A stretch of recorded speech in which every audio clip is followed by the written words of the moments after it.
final round of the 2020 season for the BRDC British F3 Championship here at the Silverstone Grand Prix circuit. Cars lining up ahead of the championship deciding race. Mathematically, if nothing else, it has all come down to this. Caolan Frederick and Cush Maney are separated by 33 points coming into this race, with 35 still on the table.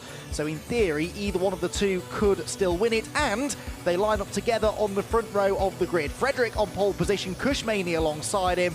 For Maney to have any chance of wrestling the title away from Caolan, though, he needs to win the race. That's the first part of it. He also needs Caolan Frederick to not finish. As long as Frederick gets to the end of this race, regardless where he is in the running order, he will be champion. But I'm sure Caolan will want to go out on a high with a race win, if at all possible. Here we go then. It will be the final 10-lap race of the season for the BRDC British F3 Championship. Frederick on the right, the blue number 8 car with the yellow wings. Cush Maney alongside him, the lights go out, away they go. And Caolan Frederick gets the advantage into turn number 1. Cush Maney is slow away, and he's down to third, he's down to fourth, because up into second place goes Roberto Faria, and also ahead of him has gone Ulista Powell, I think that is, into third. So that is a disastrous start. He might even lose another place now as they go down into Maggotts and Beckett's. Cush Maney's start could not have gone much worse. Caolan Frederick has got the lead, and he's already starting to stretch clear of the rest of the pack. Through Maggotts and Beckett's they go. Maney fends off Ulista Powell then for fourth position. So it must have been Ayrton Simmons that's come through into third spot as they run down the hanger straight for the first time. Cush Maney is under pressure once again, though, with Powell looking to the outside, looking to the inside, trying to strike whilst he can here in the early stages. Behind him, it's also side by side as well. Look, lots of battling going on in the first half a lap or so. The slipstream down that hanger straight will keep everyone nicely bunched together, especially in the early stages. Jockeying for position now, onto the brakes, through the left, through the double apex right-hander at club corner, bouncing up over the curbs there. That was the number 43 of Josh Skelton, who did well to not clatter into the side there of the car that was alongside him. And they will cleanly make their way through, but only just. That could have so easily ended in a bit of wheel banging. Someone has lost a wing look in the background, and there's one car that's quite a long way behind the rest. So this first lap has not been without its dramas, but the majority of the field getting through unscathed. Azim Azman there getting himself into the thick of the battle as they go through the loop, wheel to wheel again. Piers Pryor is trying to gain ground, so too there is the number 18 car on the inside line. That's Johnny Wilkinson making his debut. Johnny running third in the Ginetta GT5 Challenge at the end of the season, electing to race in F3 this weekend rather than Ginetta's. Quite a different beast to tame, but he's doing a decent job of it, running just outside the top 10. So lap number 1 of 10 then is about to be completed. Azim Azman there applying the pressure to Josh Skelton ahead of him, the 43 car. Josh, who we saw rattling over the curbs through club for the first time, but it is going to be Caolan Frederick who has the advantage. Into Copse Corner, there is Cush Maney running out over the still very wet curb there as he turns into Copse Corner, so only fourth for Cush Maney. That is nowhere near enough to have any chance of taking the title away from Frederick, who is scooting away out in front, look, as they head through Maggotts and Beckett's. Roberto Faria doing his best to go with him, but the gap is growing between the two. Further back, lots of battle packs developing. The number 13 car, that is, of Reese Ushijima. Piers Pryor runs a bit wide. That will compromise his run out onto the hanger straight. And Piers Pryor, who was a winner back at Alton Park at the start of the year, he's had a troubled year since then, might have to go defensive. Indeed, he is having to go defensive, and there's a bit of a touch there, maybe, as Pryor was losing a place going into Stowe Corner, and very nearly lost his front wing. Oh, and running wide there, indeed, was the car that had just passed him. Front wing lying at the side of the road at Copse Corner, so there have been one or two in trouble in the opening lap or so. It's the final race of the year, and with many positions up and down the order having been settled now, championship-wise, this becomes simply a bare-knuckle fight for some to try and get a really good result at the end of the year. And with no points to worry about, they do rather throw caution to the wind sometimes. Into Village and the loop goes Cush Maney. The number 14 car has had a good season, 3 race wins, all of them coming in the second half of the season for the high-tech Grand Prix driver, and number 81 is now completely out of the race. That's Max Marzarati, who was the one that I saw getting tangled up, I think, with Piers Pryor down the hanger straight. He's now off the road again, possibly, of course, a puncture caused after that little bit of contact, or it could be a separate incident.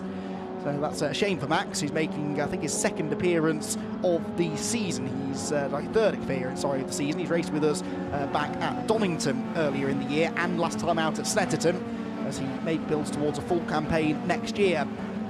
So Cush Maney then comes out of the final corner, Woodcote across the start-finish line. The lead gap is pretty static. In third place there you can see is Ayrton Simmons. fourth place then for Maney.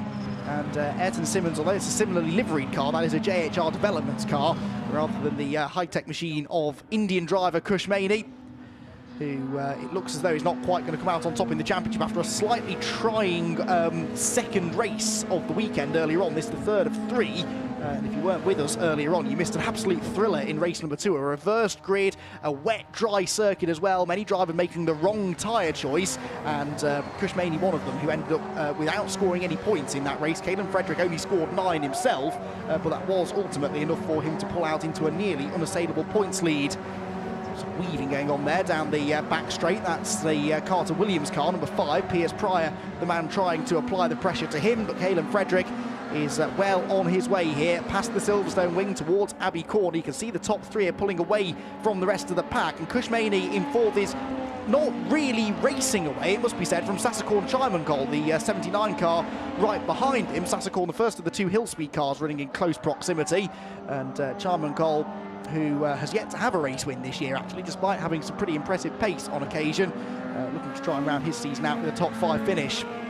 Frederick out through Aintree. Caelan got his first win of the year at Alton Park in the 3rd race, and actually then won the 4th race as well. He won 2 of the first 4 races of the season, got another victory at Donington Park next time out. Brands Hatch did not go to plan, it must be said. He scored only 17 points across the 4 races at Brands Hatch, did Caelan, but then bounced back with a win at Donington, a win at Snetterton, 2 at Donington last time out on the Grand Prix circuit as well, and another one yesterday. Caelan Frederick with more wins than anybody else, and whilst winning is not everything when it comes to fighting for a championship, it's certainly a big part of it, and being able to finish consistently is the other. But if you can consistently win, then that is the ultimate combination. That is what Caelan has very much been able to do this season.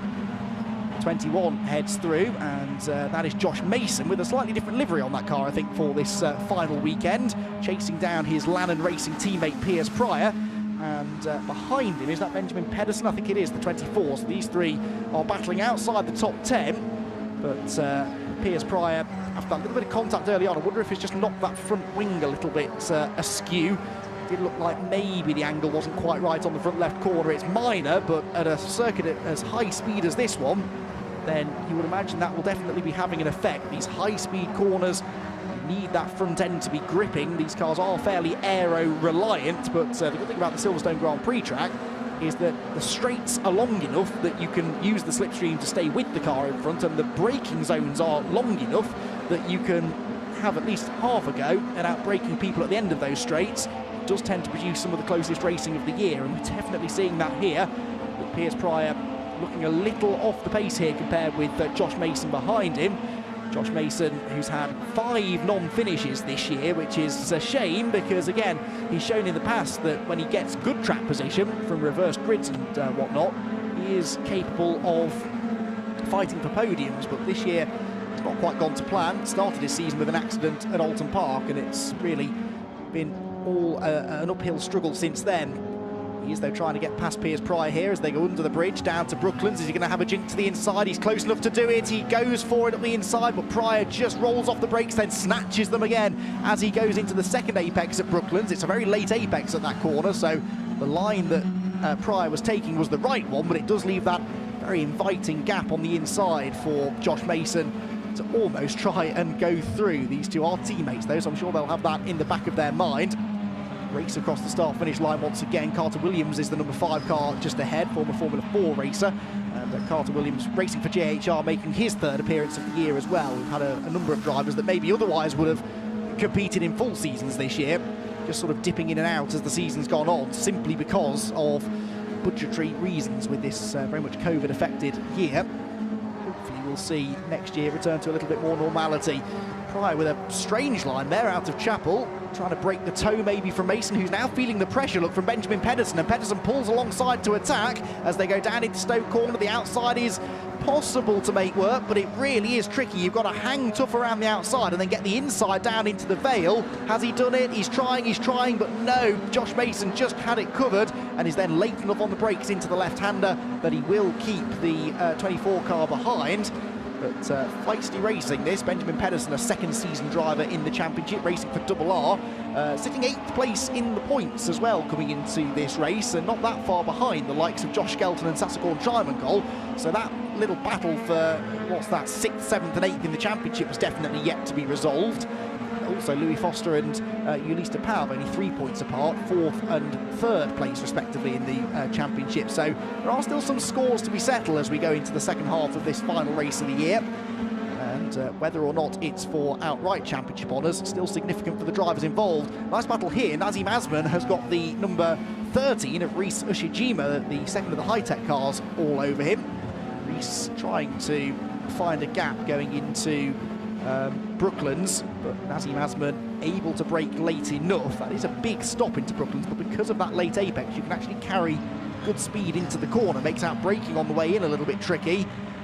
Copse Corner most definitely is not a place you want to be overtaking. It's also not really a place you want to be running that close to the car in front, because that dreaded dirty air, the turbulent air coming off the car in front, really wreaks havoc with these very aero-dependent Formula 3 cars. And so when you're running that close behind another car through a high-speed sequence, it really is quite hard to match their speed. And we saw there Ushijima dropping back a little from Nazim Azman. Kushmani there still keeping Sasagorn Chimankol behind him, and Chimankol's hill speed teammate Ollie Clark likewise, but they are bunching together a bit, aren't they? 4th, 5th and 6th.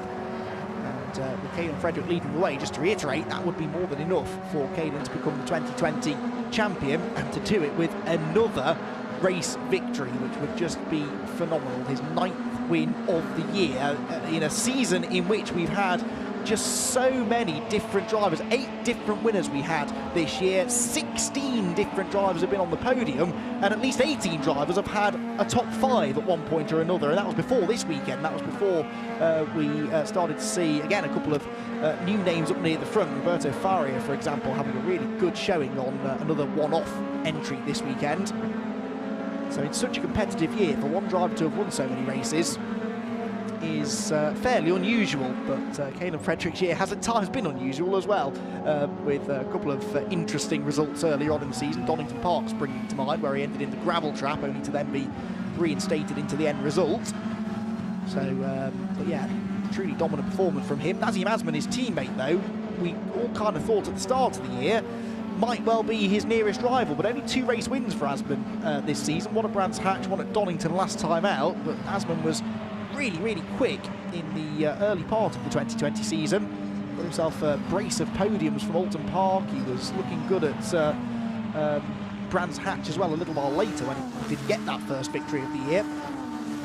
Carlin, as we know, a force to be reckoned with in single-seater racing, particularly Formula 3, and particularly this championship as well, the British Formula 3 Championship, one they have a real affinity for. Well, there is the Carlin driver that leads the way in the race. Caelan Frederick leading the race, leading the championship, and looking like he's going to sign off in style. Who knows what the future holds for Caelan, but this race win will, and this championship victory, more to the point, will certainly look very good on his CV. If you want to make it as a racing driver, be that in single-seaters, GTs, even touring cars, having something like the British Formula 3 Championship on your CV makes you an awful lot more popular amongst prospective teams that you may go to race with. Right, Kushmani doesn't look as though he's going to have the British Formula 3 Championship on his CV this year, but he's actually not guaranteed to hang on to that 4th place, is he? Sasagorn Chimankol and Ollie Clark really applying the pressure to him. This battle's still raging on as well. Piers Pry getting away slightly now from Josh Mason, but he cannot enjoy the same luxury over Benjamin Pedersen. Here is the 4th place battle into Brooklands. Chimankol lunges to the inside. Very late dive on the inside there into the left-hander, but Kushmani hangs it tough round the outside. That gives him the inside for Luffield Corner, but Chimankol is brave as well. Tries to go round the outside. That could open the door for his hill speed teammate, and it does. The number 82 car up the inside will move ahead. I'm sure we're going to see a change in positions there between the 2 teammates. And that's, sorry, 62, excuse me, Ollie Clark. Yes, he will go through, and he's going to get Kushmani as well. Brilliant, 2 places gained for Ollie Clark. Maney's out wide. Chimankol will take full advantage of that draw back level with the man that runs 2nd in the championship. And Kushmani ends up losing a position to both of the hill speed drivers. Disaster that for Kush. And just an example of how he got so preoccupied racing Chimankol. They both kind of did, really, and they both forgot that Ollie Clark was there in the 62 car behind them. Then we've got Josh Skelton next in line, then Asman, then it's number 13, Reese Ushijima, 18, Johnny Wilkinson. What a really impressive run this is. Then it's the 5 of Carter Williams, and then Piers Pryor, again taking that really tight line out onto the hanger straight. I suppose the final left-hander there through Chapel is pretty easy flat, but that is still a strange line. You would imagine he'd want to use all of the road, straighten up the exit as much as possible, but clearly not. Decides it's more important to break the toe from the cars behind. But Josh Mason is not all that close to him now, and I'm not convinced he's got the outright pace to reel him back in either. Past the Silverstone wing, and you can see how wet it still is, even at this late stage of the day. Offline, the racing line is dry, no doubt about it. Slick tyres the way to go today in this final race, unlike the second race earlier on this afternoon. But offline, it's still quite sketchy. If you have to go down the inside of someone to try and overtake, that is not going to be easy to do. But that's exactly what Sassakorn Chiemengol is thinking of doing here, as he reels in his teammate Ollie Clark.